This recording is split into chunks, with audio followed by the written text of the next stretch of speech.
Hi, it's Nalini, and I'd like to talk to you a little bit about the eclipse window that we're heading into. This is the first week of June 2020, and as we will learn, 2020 is certainly going to be hindsight with clarity once we get through this transition.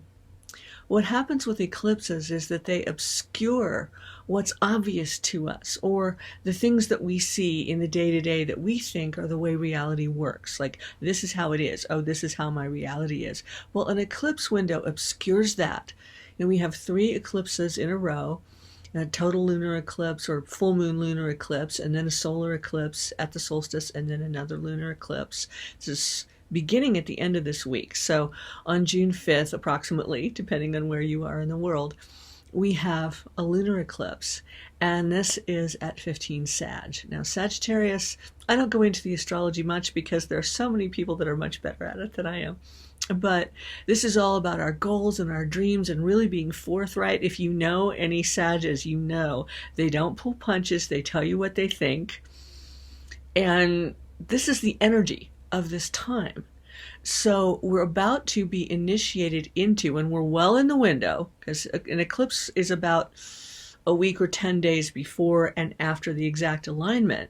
So we have this one on June 5th, and then we have a new moon solar eclipse on the solstice on the 20th, 21st, around then. Then we have another one, the bookend, the lunar eclipse, on the 5th of July.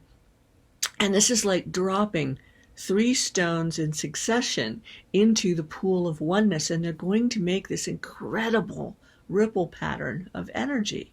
This is all about endings and completions. May 2020 was all about that. So if there are a lot of things ending and completing, mostly inner, because a lot of the outer planets are retrograde, or a lot of the planets have been retrograde. Again, you can look that up wherever you'd like to, but trust me on this. There's a lot of inner transformation going on. That is going to move in and be accelerated and amplified by this eclipse month. It's a whole month of eclipses. It's normally 2-3 weeks. So again, intensification of things ending, things completing. Don't think of it as a death. Think of it as the letting go, the releasing of something you just don't need. You don't need anymore. And what you do need is coming rushing in with those ripples. When the ripples go out, these eclipses happen, then they at some point hit the boundary of your reality. Now, does the oneness have boundaries? No.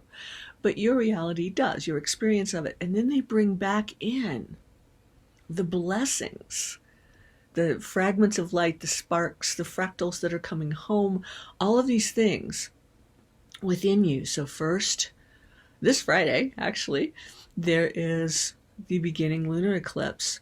That begins it. It's an immutable fire sign, lots of transformation. Then we have the peak of the eclipse window at the solstice, powerful opening, huge transition, big initiations. Have I made my point? This is a huge transition. It's wonderful. And then from the 5th into the 5th of July, that's the final one.